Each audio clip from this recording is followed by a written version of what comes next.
सैफवरच्या हल्ल्यानंतर विरोधकांनी सरकारवर टीकेचे बाण सोडलेले आहेत। राज्यातील कायदा सुव्यवस्था ही वाऱ्यावर आहे असा टोला लगावण्यात येतोय। तसंच गुन्हेगारांना कायद्याची भीती उरलेली नाहीये असं मत सुद्धा विरोधक व्यक्त करतायत। वाढती गुन्हेगारी हे गृहमंत्र्यांचं अपयश आहे अशी टीका सुद्धा होते। मुख्यमंत्री फडणवीसांनी गृह मंत्रालय स्वतंत्र व्यक्तीकडे द्यावं अशी मागणी सुद्धा आता विरोधक करतायत। हा नरेंद्र मोदी यांना धक्का आहे। प्रधानमंत्र्यांना 15 दिवसापूर्वी सैफ अली खान सहकुटुंब मोदींच्या भेटीला गेले होते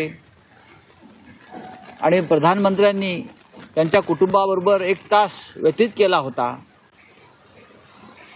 आणि त्यानंतर सैफ अली खानवरती हल्ला झाला। तो चोराने केलाय, कोणी केला हा पुढला प्रश्न। पण या राज्यामध्ये कोणी सुरक्षित नाही।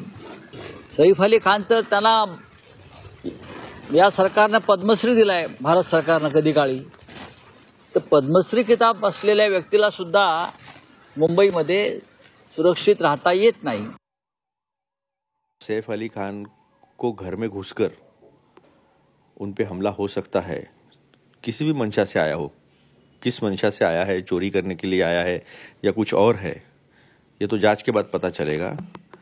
तो ये सरासर गृह मंत्री का और सरकार का फेलियर है।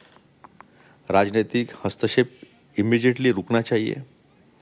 अगर मुख्यमंत्री की बहुत व्यस्तता है तो गृह मंत्रालय किसी इंडिपेंडेंट कॉम्पिटेंट मंत्री को दे देना चाहिए, वरना महाराष्ट्र जो और खासकर मुंबई जो देश की आर्थिक राजधानी है, वही अगर कानून व्यवस्था के लिए बदनाम हो जाएगी तो उसके बहुत बुरे परिणाम होंगे।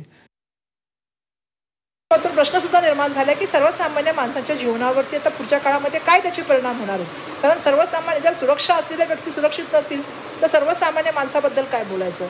आणि त्यामुळे मुख्यमंत्र्यांना माझं सांगणं आहे की या घटनेचं त्यांनी त्वरित ती कारवाई करावी, पूर्ण चौकशी करावी आणि येणाऱ्या काळामध्ये कायदा सुव्यवस्थेचा जरब राहील, पोलिसांचा आदर राहील, पोलिसांचं स्वातंत्र्य राहील आणि इंटेलिजन्सचं फेलियर राहणार नाही। या दृष्टिकोनातून काम करण्याची आवश्यकता आहे।